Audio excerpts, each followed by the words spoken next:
Hello everybody, hopefully you're having a wonderful, fantabulous, and mystical day. My name is Emmanuel Aguilar, aka Mysticfox 4, and on today's episode of All Art No Breaks, we're going to be diving in on ArtStation, and I'm going to be showing you guys a couple of different finds that I had this week for, different artworks. So, we're going to start it off real quick with Cho Youngjae. Now, I think I might have already featured this artist, but I may have not.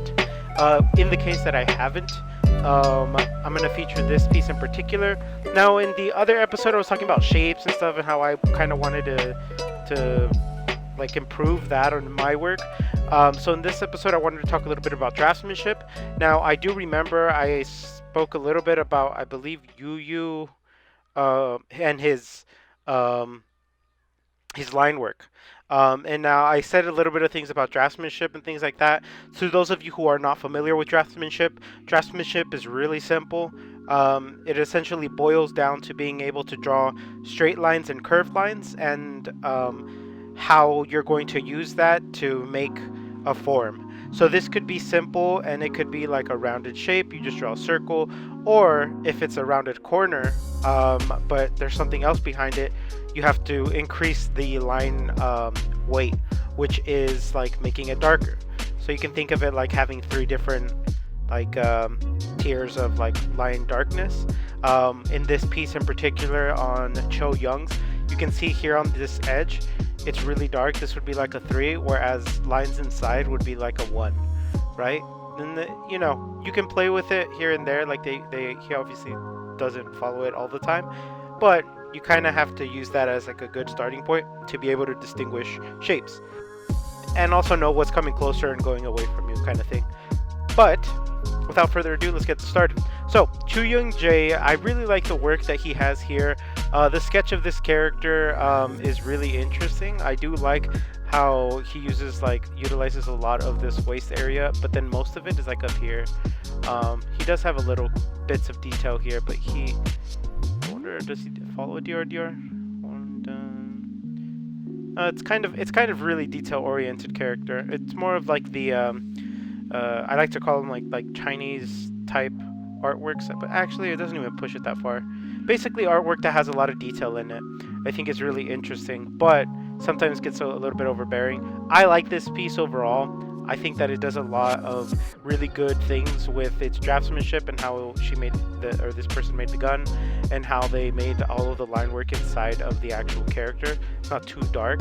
You can see some lines here. They actually made probably a masking layer, and then they went over them with the color that's a little bit darker than this color that they're using, which is the main color that's of that section.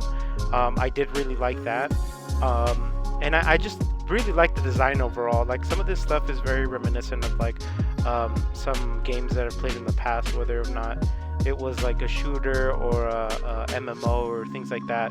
So I can really imagine this character being in like more of an MMO type scene. So go ahead and go to their profile and leave a like. You can check out more of their stuff on their profile. I'm not going to click into them because I do have 2 other ones that I have to get into before I can conclude this episode. So now, this is probably one of my favorite ones. I know a lot of people are probably going to have difficulty searching this, so I'm going to go ahead and just drop this in the description, as well as all of the other ones like I have in the past episodes. Basically, what this character is a pirate character. It's just like I'm assuming they're like little sketches. They have a couple of them. This isn't the only one. There's more on the profile. But this really illustrates like line weight and draftsmanship, like as a whole, like hands down, right? I like the anime style and everything, but the way that they did the line work here on the arm with like the heavier line weight, A, to symbolize the depth, and B, to kind of give the glove a little bit more girth to it, so that it's like a heavier type of material. I think was really smart idea to do that. As well as like even like on the edge of the face, they use a heavier line weight, and I think it really makes the piece pop out in like the overall thing. Now, when you zoom out of this piece that they made, it's really nice with the line work, and it's very like illustrative in terms of like how it was like rendered. I do want to not focus too much on the rendering, but I do think, and this is something that I've known for a while, when you have good line work, right, 90% of the work is done for you in a piece. Even if you push it onto an illustration, you basically are just coloring. It's just a coloring book, right? And then obviously you have to do it well in order for it to look really good, but basically get a good drawing and you're set, right? Like, you don't have to worry about too many other things, and it's something that I do really need to practice.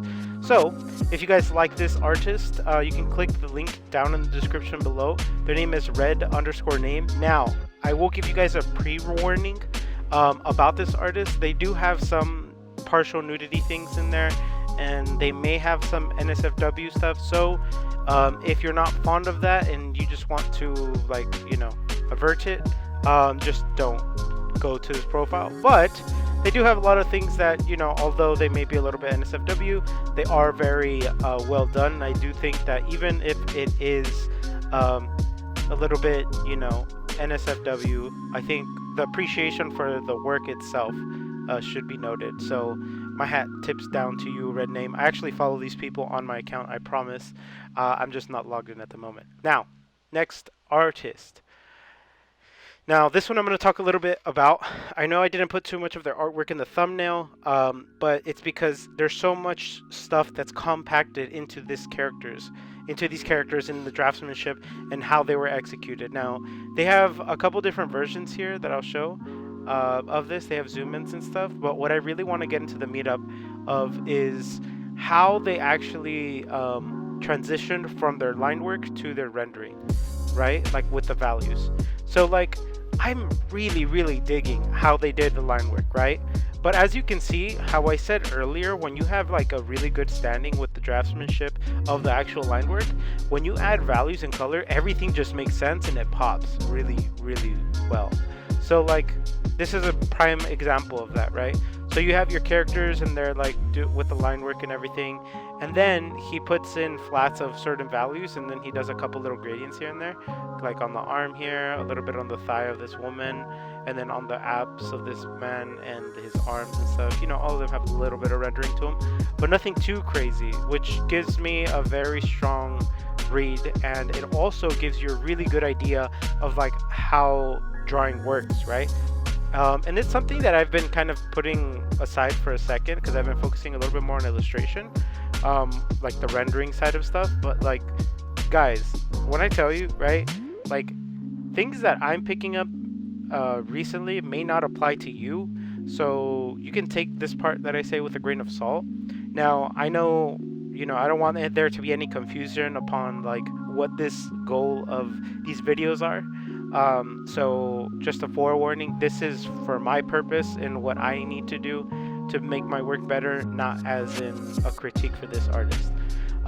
So I really like how they're doing this kind of line work and transitioning into the values. The part that I'm noticing that I'm struggling with myself is like when I translate over to the values, I usually have a little bit of trouble with matching up the shadows and stuff like that. Recently I found a good resource in order to kind of figure out how I should work on the whole rendering thing. And if you haven't found this book before, it's a book called How to Render by Scott Robertson. You can go ahead and pick it up on Amazon. I'm pretty sure you can get a discount on it if you look online hard enough. I've had this book for a while. I hadn't had too much of a chance to crack it open, but it has been pretty helpful. I would say I'm going to link it down below, but honestly, like, you can just look it up. It's on Amazon. It's everywhere. But this video isn't sponsored, so I'm not going to be dropping those kinds of links. Anywho, I really like how they did the shadows in certain areas. Now, usually you have like 3 value of shading, or of like adding value. So you have like your lights, your midtones, and your darks, right? So they use the drawing as like in certain areas, like here, like in the pit of this like strong guy, and like in the background of like this woman here, and a little bit on this and here and there. So they use the line work to dictate the 3rd value, right, which is the darkest value, the areas that receive absolutely no light. And I really like that, and it's something that I didn't notice until just now, which is something that I'm actually going to try to do in the future. I would tell you that I'm going to record a video of my process in doing this, but frankly, I don't think so. I think I'm just going to do it, and then, you know, what happens, happens. But that is something that I have been looking at. Now, if you guys like the video, go ahead and leave a like. Comment down below what you like. What artist did you learn something from, or what artist did you find most interesting? And you know, go ahead and click on their link, follow their art station, leave a like on their stuff. You know, these artists are really hardworking, and I want them to get the views and stuff that they deserve. So go ahead and go to their page. You know, that's the whole point of this. I want you guys to learn from different artists online and not feel so crippled when you go online and you feel bad, right? I want you guys to explore. So, like I said, leave a like, comment, subscribe, and don't forget to hit the bell icon when you do subscribe, because it gives you a notification of when the next video is going to come up, or when the video hits live. So, you guys have a good one, and don't forget to stay mystical.